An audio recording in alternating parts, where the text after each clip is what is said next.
We are in Shanghai, Hongkou District, at the Shanghai Jewish Refugees Museum.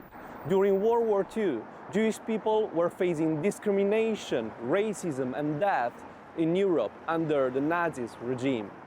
That's why thousands of them decided to escape and come here in China, in Shanghai, to find a safe place and wait for the end of the war.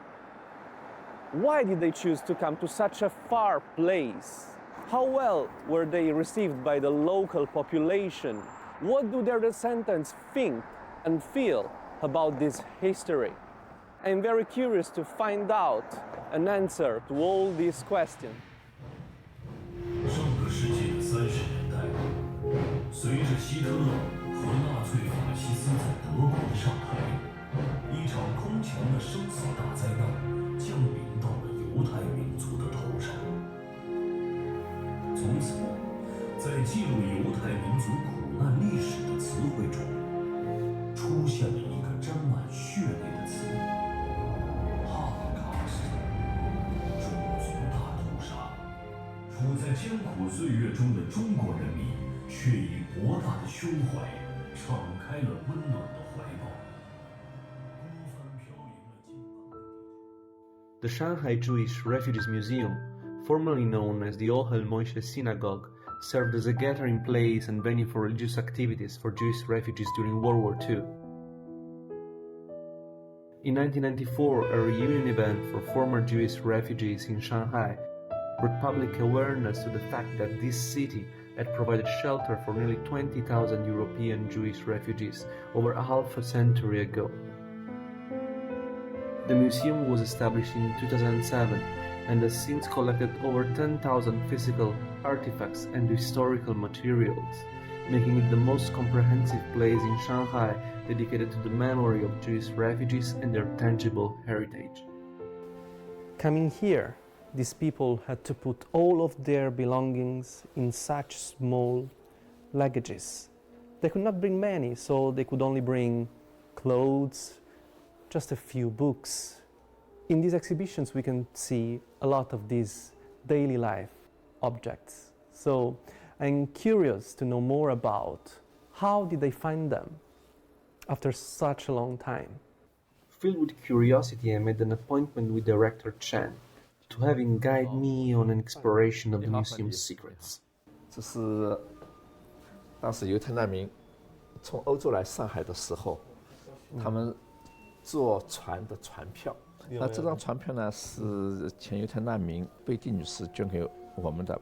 这上面记载了她的爸爸妈妈贝蒂和她姐姐。他们是哪一年出发的？他们呢是1939年来上海的。从这张船票上的价格来看，2814的帝国马克，相当于现在10万元人民币的购买力，10万啊。那么也就是说，这些犹太难民来上海，他必须具备2个条件。第一个条件，你要能够有机会得到签证。第二，你要有一定的经济基础，你可以买得起船票。Starting from around 1938, European Jewish refugees who successfully obtained visa and tickets would mostly choose the sea route, which involved traversing the Mediterranean Sea, the Red Sea, and the Indian Ocean to reach Shanghai. However, in 1940, when Italy declared war on Britain and France, this sea route was cut off, forcing Jewish refugees to take trains across Siberia to northeastern China or to travel through Japan and Korea before finally arriving in Shanghai. Regardless of the chosen route, the journey took nearly a month. Over half a century ago, how did a city in a mysterious eastern country establish a connection with a suffering ethnic group in Europe? To delve deeper into this question, I have reached out to Professor Wang Jian, an expert on the Jewish issue in Shanghai. 在哪个年代，上海为什么会变成这些犹太人的唯一的选择？中日战争以后，上海的租界呢，那日本人当时还没占领，那么国民政府又走了，他那个傀儡政府也还没有建立，所以在这时候呢，有这个国外学者说，进入上海呢，属于一种叫签证失控的状态。你只要拿到通往上海的签证，给德国人一看，就很容易的坐着船从意大利过来大概1个月左右的时间就到了。其他的西方的国家的政府，大概怎么看犹太人？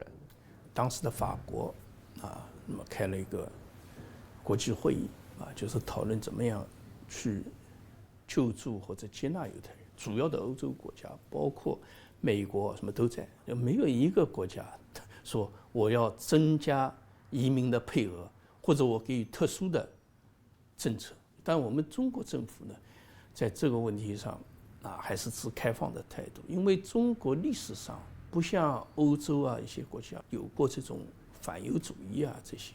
那么而且中国人的文化和犹太人文化都比较重伦理重教育重家庭历朝历代吧，对吧？一直延续下来对犹太人呢是一个比较欢迎的政策。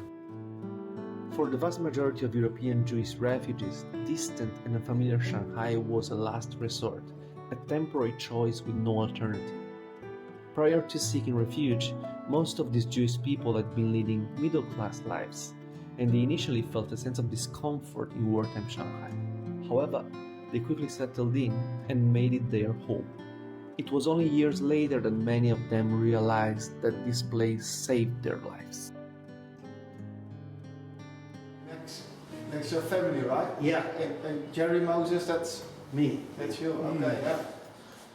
You see, we left Germany, Breslau, you know Breslau?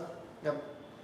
It's Poland now. In 1941, 2 weeks before Hitler invaded Russia, we crossed all Siberia to come to this. This was the only place we could go. Oh, yeah. We already had one suitcase packed to go to Auschwitz, and my mother went into hiding with some German school friends. Oh, yeah. It was terrible. They killed 1,300,000 Jewish children. Only 11% of the Jewish children of occupied Nazi Europe survived.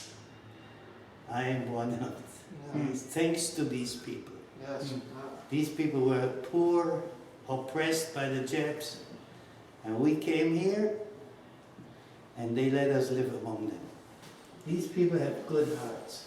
I love them and I owe them my life.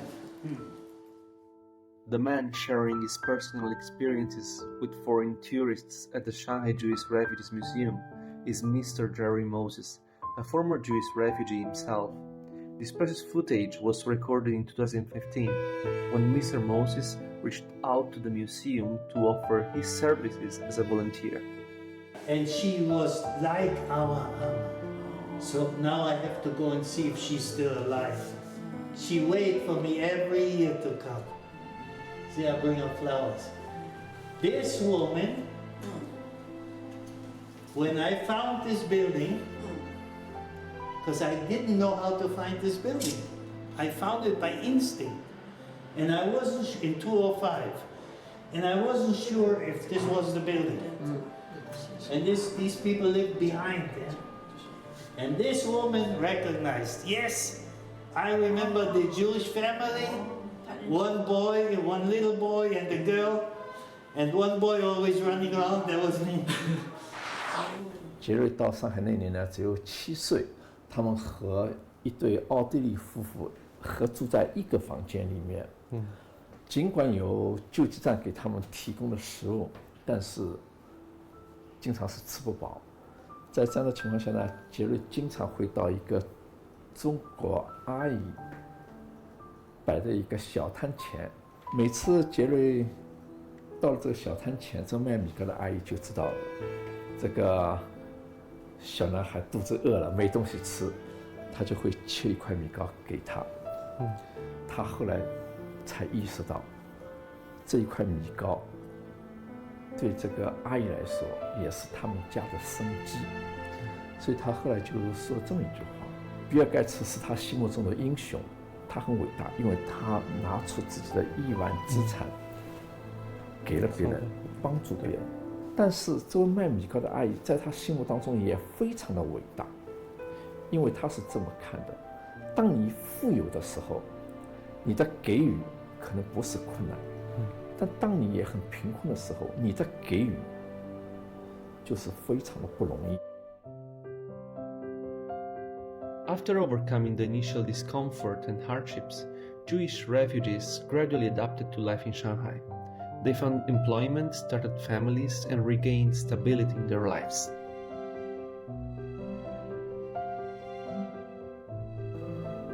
这个特别美丽的衣服有什么故事？你的眼光真好。这件婚纱呢，是曾经在上海避难过的贝蒂女士捐给我们的。贝蒂的父亲呢，原来在德国呢，他是一家文具公司的推销员。那么来上海避难之后呢，找到了一份在化工公司工作的那个工作。贝蒂在1948年的时候，在上海邂逅了他的那个爱情。他在和一位俄罗斯青年恋爱了一段时间之后呢，就在上海结婚了。那么她的婆婆就为她制作了一件婚纱，她呢是用法国的绸缎做的，但是款式呢又是中国对金色的。后来贝蒂呢结婚之后有3位女儿，其中2位女儿呢也是穿着妈妈的这件婚纱结婚的，所以这件婚纱对他们家来说就是一个传家宝，那就变成了你们的博物馆的一个最宝贵的。是的。Betty lived in Shanghai for 11 years, residing with her family at Zhoushan Road number 51. From 1950 to 2013, she returned to this place 5 times, coming back to the birthplace of her love. They don't know the meaning of the word anti-Semitism. They just accepted us. They just took us in. If I hadn't gotten to Shanghai, I would not be here today, because Shanghai, China altogether, was the loophole that allowed about 20,000 Jewish people from Europe to find a haven.